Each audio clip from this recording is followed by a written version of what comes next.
Gonna start off with everyone's favorite subject, the wiring. Right here I got a Trac Box. This is made by a company called Gerald Just Projects. So this one over here is a little computer chip in here with a couple extra features you can basically add to your BRZ FRS or H6, and it plugs into the car's harness and is able to talk to your ECU and give you all these features which are on this side. So each one of these wires is a different feature. You can basically wire up whichever ones you want. So the top black one and the bottom red one are just the positive and negative, so we can skip over that.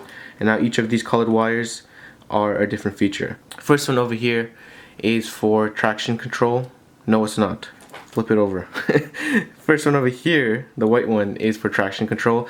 It's equivalent to doing the pedal dance, if you know what that is. Takes off as much driving assist as you can on this car without getting way too in deep into it. The only thing it doesn't adjust is your ABS, which I don't think I would ever want to touch anyway. Next up, this wire is for the radiator fan, so you can actually force it on just to help speed up the cooling process on your car. Then over here, this is for the TPMS sensors. So my car actually doesn't have it, so this is useless to me, but some of, I think, the FRSs have that sensors in the wheels. So for example, if you swap tires or swap wheels without the sensors on there, your car's going to have a light on, and this will just literally just turn it off. Then over here, this thing stops the chime that happens when someone's not wearing the seatbelt. This next wire is for auto locking your doors. So when you reach a certain speed, it locks the doors, which is pretty cool because the BRZ actually does not have that feature at all. And last thing over here is for ABS disabled. Honestly, unless you're really good on the track, I would not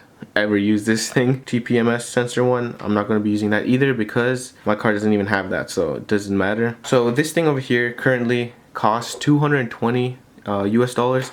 I'm in Canada, so that would have been over 300 converted to Canadian dollars plus shipping and all that. This is kind of on the pricey side, at least in my opinion. I ended up buying this off someone locally, so I got it for slightly cheaper. But honestly, generally, I probably wouldn't have bought this because I also literally just wanted the radiator fan and the pedal dance feature, and even then the pedal dance feature is still on the car. It's just that it takes longer to do without this box. So really the only thing I really needed was the radiator fan, and even then I could probably have figured out a way to wire it myself, but honestly this is just a lot cleaner. And like I said, it literally plugs into the harness. There's a plug that I'll show you later where this goes, so you don't make any mistakes cutting up wires in the car. Like I said, I bought this used, so I'm not 100% sure if you buy it if all these wires are crimped up like this and like ready to go. As you can see, there's a couple random dark red ones which I actually had to redo. So the pink ones were already on it when I bought it, and I just redid a couple just because it was not done well for some reason. So now this end goes in the car and all of these ends go into switches. The only thing you need to bear in mind is that you will need a switch like this. So it has 3 prongs on it. The ground is at the top here, power is at the bottom, and then the center one's going to be the feature that's going to get activated by the switch. Now in terms of actually wiring this thing up, I'm going to use these switches as an example. So I think most people out there are going to go with something like this, which is just toggle switch. And I'll show you in a sec, you can even combine some of the features into one switch. So I'll do just a simple one first. Most likely than not, it's going to be labeled as to which side is ground, which side is power. Ground wire out of the box is just going to go into one switch. And these fittings over here, if they don't come with this kit, which I think it does, you just have to make sure that this female and male section are the same size. So obviously you want them to click into each other and, you know, stay nice and tight, but these are removable, so that's nice. Exact same thing with the red power cable. These are all in series, so you just take the first one into your first switch, that'd be on top, and then in the center is where your feature goes. I'm going to pull out the white wire, which was the pedal dance. That goes right in the center, and now when you flip the switch, it's going to send power to this white cable into your Trac Box, and it's going to turn on the feature. Obviously take it off, no power to the cable, and it turns it off. I'll give you the second example. So you put it into the second slot, and actually since this is wired in series, for whatever reason, if you want to skip one, you can even put it down here and it's still going to be sending power to it. Power goes in, ground goes in. So in this case, what I did was I put the seatbelt chime feature and the auto lock on the same switch, so that way I can use less switches. So when I turn this on, it turns on the auto lock and the seatbelt chime. Instead of those switches, I'm actually going to be using this kind of switch, which is a button. I just think the BRZ fits more better with something like this. It looks a little more modern rather than a switch that kind of looks more like a project car. The only reason I explained with this one is that probably more people are using this, and as you can see, this has 5 prongs at the back. If you have no intention of installing anything like this, you can skip the next bit of the video. This is exactly like the other switch. The only thing is that you have options to choose from. This switch over here and this button both have a light at the top, so you can kind of see when it's on or off. And this switch over here lights up when the switch is on. In this case, I actually have options. Depending which prongs I use at the back, I can make the light turn on when it's pressed and off when it's out. Or I can have the light on here and then turn off when I press it. And then I think you can also have it where the light is just always on no matter what. I guess in case you want to put it somewhere dark, so that would be helpful. But the way I'm going to do it is basically like the switch, so light's going to be off like this, and then light's going to turn on when I click it. When I bought these buttons, it actually came with this as well, which is actually really nice. So this end plugs into here, and now each of these wires are actually going to the exact same 5 prongs. Looking at the first option, which is what I'm doing, this is the most logical and sensible one. You press the button, the light comes on, and your load is powered. And then you press it again, load loses power, and then the light goes off. Then at the bottom, normally closed wiring is the opposite. So the light is on when the button's not pushed, and when you press it, it goes off. So light goes off and your load goes off. So that's kind of like the rough instructions you usually get with some of these switches and buttons that you find online. Now the one thing, if you want to kind of copy this and do a button as well, you have to make sure that you get a latching button. That's the word they usually use, where you press it and the button stays down. A lot of times the cheaper ones are just a momentary button where you press it and as soon as you let go of your finger, it comes back out. For something like the Trac Box, you want it to stay on, right? So if it was for a horn or something like that, where you just, as you hold it, it stays on, then when you let go it turns off. Just make sure to check what you're buying and you get what you need. So as I said, all these wires were already put in here. I just crimped these on the end of it so that they can still work with the same fittings over here. You're only using 4 prongs at a time, and as you can see, I only have 3 of these fittings coming out. So these 3 are basically the same 3 that go into this switch. So at the end of the day, it's the same thing, but this is a little more complex because you have all the extra options. Looking back at the instructions, the pin on the right side is for your ground, which is this one. Then the pin at the bottom is this green wire, which just goes to the battery, so that's how the switch gets powered. And then for the top and left one, so one is powering your load and one's powering your light. In case of this regular switch, the light and load are both getting power from that single spot, so that's why I combined the light power and the low power into one. So that's how you end up with the 3 prongs. On this switch, the top is positive, so it's the same as the green thing. The center one is this double one, and then the bottom prong is the same as the ground over here. And if you go back to this, yeah, I'll plug in the first one first. Feature and a ground. Power goes in series. Radiator fan on this one, and finally the ground one again. This would have been used for the other light setting where the light turns off when you press it, so that's not used. You can even cut this off, but I'll just leave it there in case I ever want to reuse this switch for something else. Now hopefully this mess made sense. If you have any questions, again, just let me know. I'll try to explain and if the wiring to you. So the part of putting these switches in your car is really however you want it.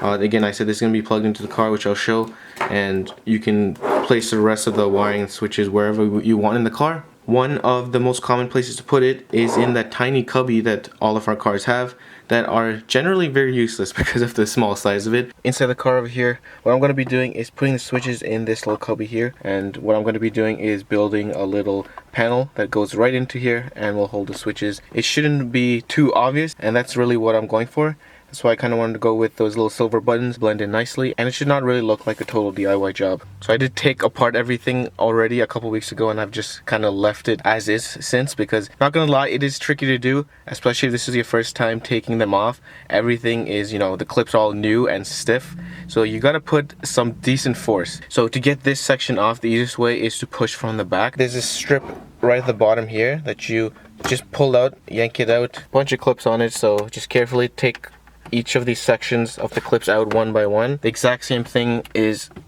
on this side. You can just barely fit your fingers through, and get all the way up right behind this thing. Put both your hands on both sides. I'm holding the camera so I won't be able to do that. You should be able to have just barely enough force to push this out.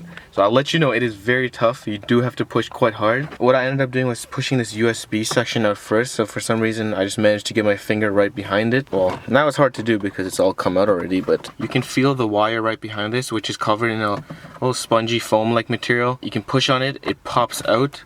And I was able to get this one out first. This can just unclip from up here, so you press that down. Difficult with one hand, but that comes out. And then this kind of helped me a bit too. So now you got this hole, and you can kind of hook your finger through there. So just, you got to play around with it, honestly. Pushing from the back, pushing from this side, and then pulling on this. This pops out. Once you do get it out, you'll start noticing there's one clip here, here, and at the bottom there's the same 3 over there too. Now once this is popped off, there's a couple more plugs. So there's one plug over here for the main button. So this comes out by just pressing the side here and push out. Then there's this brown tube over here. Not sure what it is for. At the bottom here, it just clipped in to a little hole. And now you got this whole piece out. Now what I'm actually going to be doing, so this already came out. If you're keeping this, you can actually plug this in, but I'm actually going to be putting an extra switch over there just for later. Did all this process in making the switch panel already, but just to explain how I went at it. This section over here has this little rubber piece here. Peels right off, it's just glued on, so it takes a little bit of force, but peels off, comes out. You don't really need this anymore. I'm just going to be taking a couple measurements, making a little 3D printed panel that will slide right in, and it's going to have these buttons held right in here. Up on my computer screen over here, you can see this is what I came up with. So as you can see, I could only get 3 to fit, which is unfortunate, but honestly that's all I need for now. I also made this one over here, which has 4 slots, and it uses the other toggle switches I showed you at the start. So I'm going to be 3D printing both of these just to show you, but I'm going to be using this one just for the buttons. And then just as a bonus, I'm also making this guy over here, which is going to replace that USB slot with another switch. Right here, I got 2 switches already screwed in. Just a little nice case, shaped perfectly for this little hole here. This can go right in, and then this one too. I made a bit on the loose side so it comes out easier, just in case I need to fix it up and stuff. Later when I actually permanently put it in, I might put just a little layer of electrical tape, and it's going to make it a nice tight fit. And these kind of switches just unscrew and screw back.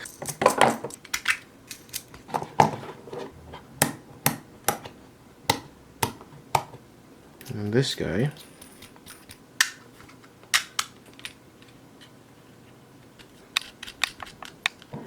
and this is how I'm going to run it. And then like I said, I'm going to be taking this one out as well. Here I have this kind of toggle switch with the 2 prongs, because I'm going to be using it just for light. And then this is what I made.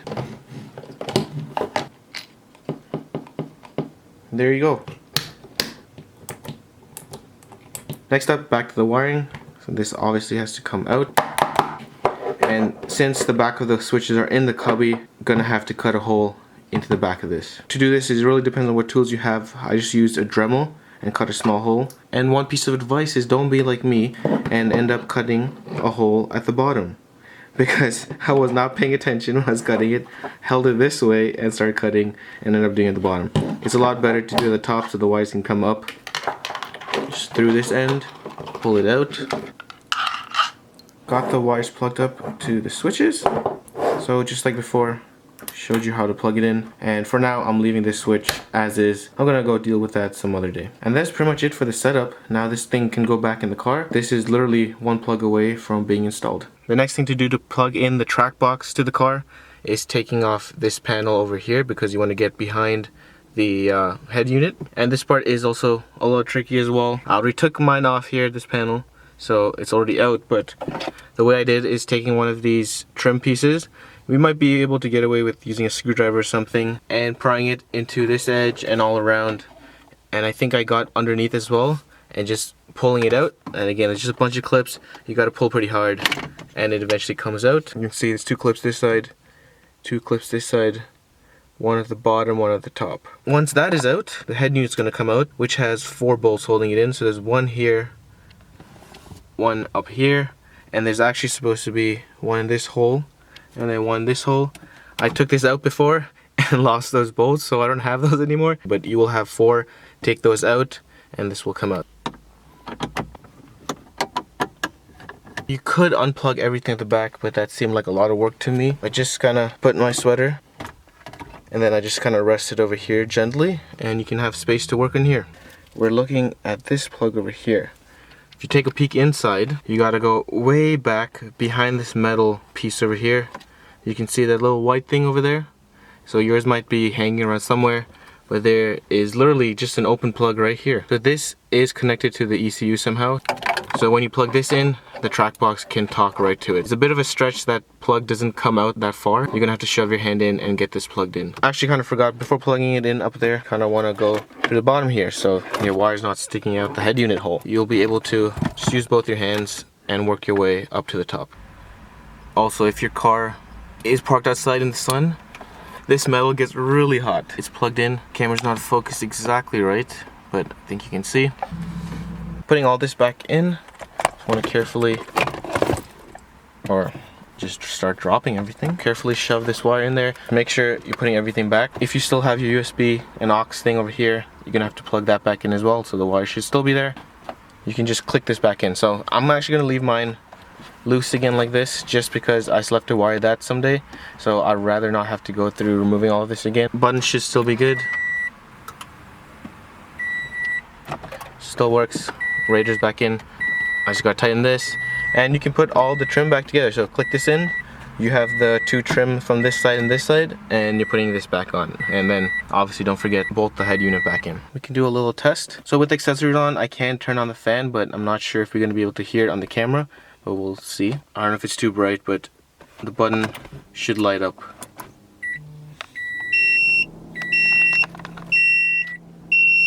I don't think you're going to be able to hear on the camera, but it did turn on the fan, which is awesome. I'm going to be pressing this one. You can watch the dash. So 3, 2, 1. There you go. Usually I would have to kind of do the whole handbrake and brake pedal a little dance to get that to happen, but this is a lot quicker. And then I'm going to press the button again. Goes right off. And then my last one is for the auto door lock and for the seatbelt chime, which I can't really show you unless I drive the car. Just trust me that it's working. And that is pretty much it. This is the little cool setup that I'm going with. You can see the buttons, I feel, look a little more in tune with all this stuff. You still got the silver matching. Later when I wire this up, it's actually going to go to my 4th brake light. I'll kind of do a video on that and how I wire that up. But for now, this is pretty much it. If there's any other questions, let me know. I'll try to answer them as best as I can.